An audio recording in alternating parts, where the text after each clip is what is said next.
Assalamualaikum warahmatullahi wabarakatuh.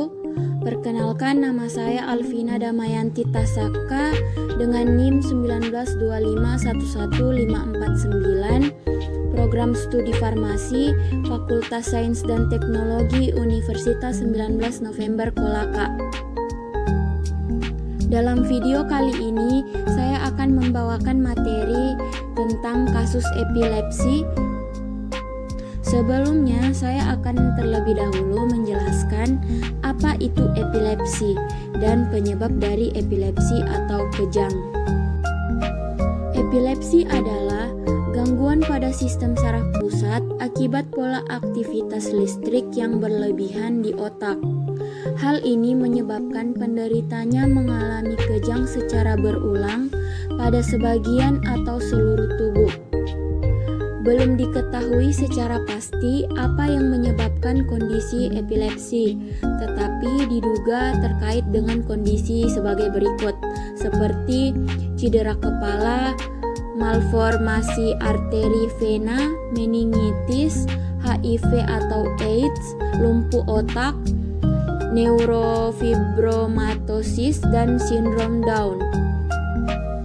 Selain itu, ada beberapa faktor yang dapat meningkatkan resiko seseorang terkena epilepsi, seperti yang pertama, terlahir prematur, yang kedua, terlahir dengan kelainan otak, yang ketiga, terlahir dengan kondisi kekurangan oksigen atau hipoksia, yang keempat, mengalami pendarahan otak, yang kelima, menderita tumor otak, yang keenam, memiliki keluarga yang menderita epilepsi, yang ketujuh, menderita stroke, yang kedelapan, menderita penyakit Alzheimer, yang kesembilan, menyalahgunakan obat-obatan terlarang seperti kokain, yang kesepuluh, mengonsumsi minuman beralkohol secara berlebihan, yang kesebelas, menderita demensia, yang ke-12, menderita infeksi bakteri di otak, misalnya meningitis atau ensefalitis.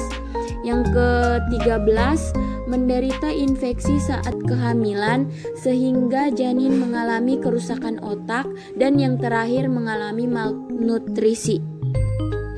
Di sini ada sebuah kasus seorang pasien berinisial DR, usia 19 tahun dengan berat badan 50 kg, tiba-tiba jatuh saat di kamarnya dan mengalami kejang, napas terengah-engah, dan keluar air liur. Kejang terjadi hanya beberapa menit, kemudian merasa lemah serta kebingungan. Pasien DR sudah tidak mengonsumsi dilantin 400 mg per hari sejak 2 tahun terakhir. Pasien DR kembali ke dokter yang merawatnya dan dokter meresepkan dilantin dengan dosis 100 mg 3 kali sehari. Adapun riwayat dan hasil pemeriksaan pasien, riwayat penyakit dahulu, yang pertama epilepsi sejak usia 10 tahun, yang kedua berhenti mengonsumsi obat dilantin sejak 2 tahun terakhir, yang ketiga sering mengeluhkan pusing kepala, dan yang terakhir pasien juga merupakan penderita asma. Adapun riwayat pengobatan, yang pertama dilantin dan Symbicort. Adapun hasil pemeriksaan pasien, hasil pemeriksaan fisik, tekanan darah 108/68 mm Hg, suhu 36,8 derajat Celcius, pernapasan 21 kali per menit, nadi 80 kali per menit. Pemeriksaan laboratorium, KGDS atau kadar gula darah sesaat 110 mg per desiliter, LDL 100 mg per desiliter, HDL 80 mg per desiliter, dan trigliserida 150 mg per desiliter. Analisis kasus dengan metode SWAP. Yang pertama, subjek, nama pasien DR, usia 19 tahun, berat badan 50 kg. Kondisi pasien mengalami kejang, napas terengah-engah, keluar air liur. Kejang terjadi hanya beberapa menit, kemudian merasa lemah serta kebingungan. Riwayat kepatuhan, pasien DR sudah tidak mengonsumsi dilantin 400 mg per hari sejak 2 tahun terakhir. Riwayat penyakit, epilepsi sejak usia 10 tahun, sering mengeluhkan pusing kepala.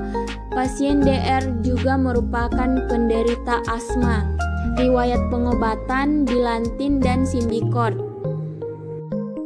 Yang kedua, objek pemeriksaan tekanan darah hasil 108/68 mm hidrargyrum, normal 120/80 mm hidrargyrum. Pemeriksaan suhu hasil 36,8 derajat Celcius, normal 36 sampai 37 derajat Celcius. Pemeriksaan pernapasan hasil 21 kali per menit, normal 15 sampai 24 kali per menit. Pemeriksaan nadi hasil 80 kali per menit, normal 60 sampai 100 kali per menit. Pemeriksaan KGDS atau kadar gula darah sesaat hasil 110 mg per desiliter, normal 70 sampai 200 mg per desiliter. Pemeriksaan LDL hasil 100 mg per desiliter, normal di atas 60 mg per desiliter. Pemeriksaan HDL hasil 80 mg per desiliter, normal kurang dari 100 mg per desiliter. Pemeriksaan trigliserida hasil 150 mg per desiliter, normal kurang dari 150 mg per desiliter. Yang ketiga, asesmen. Pasien memiliki riwayat penyakit epilepsi dan asma. Pasien tiba-tiba terjatuh di kamarnya. Adapun pengobatannya, yang pertama dilantin. Dilantin adalah sediaan yang mengandung N-phenytoin dosis 100 mg, 50 mg per mililiter. Phenytoin adalah obat untuk mencegah dan meredakan kejang pada penderita epilepsi. Obat ini juga terkadang bisa digunakan untuk mengatasi neuralgia trigeminal, yaitu rasa nyeri di wajah akibat adanya gangguan pada syaraf kelima. DRP tidak ada. Rekomendasi atau monitoring, phenytoin kapsul dapat dikonsumsi bersamaan dengan waktu makan. Hal itu dilakukan untuk mencegah terjadinya nyeri lambung. Perlu diketahui, penggunaan phenytoin bagi penderita epilepsi kronis dapat mengurangi kandungan mineral dalam tulang.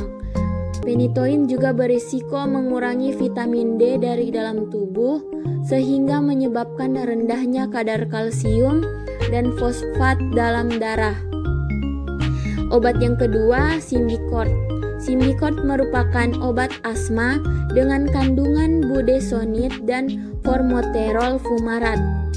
Obat ini digunakan untuk terapi asma dan PPOK atau penyakit paru obstruktif kronik berat seperti bronkitis kronis dan emfisema serta riwayat ekserbasi atau kekambuhan parah.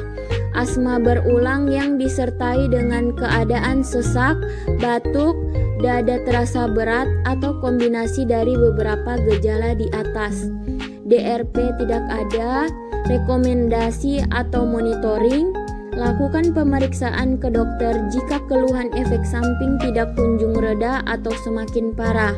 Segera hentikan penggunaan dan lakukan pemeriksaan ke dokter jika Anda mengalami reaksi alergi obat setelah menggunakan obat Symbicort. Adapun interaksi obat dilantin dan Symbicort, signifikasi minor, jenis interaksi farmakodinamik. Adapun mekanisme interaksi, penggunaan agonis adrenergik beta 2 dan kortikosteroid secara bersamaan dapat menyebabkan efek hipokalemia tambahan.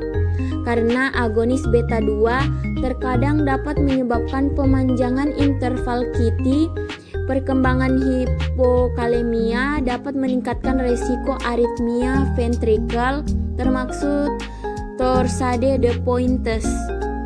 Yang keempat, plan.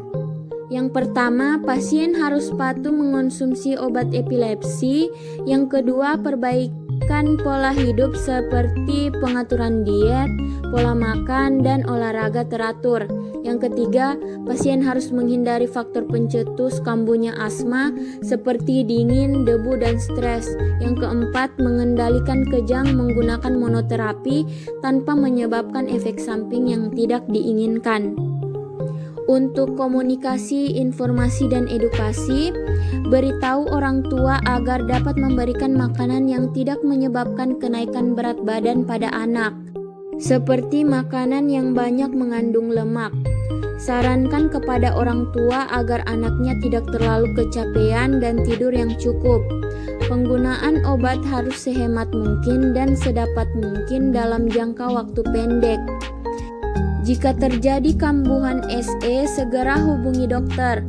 Berikan informasi kepada orang tua pasien seputar ESO yang potensial terjadi. Jangan berikan obat melebihi dosis yang ditentukan. Jangan mengganti sediaan obat ataupun dosis tanpa sepengetahuan dokter.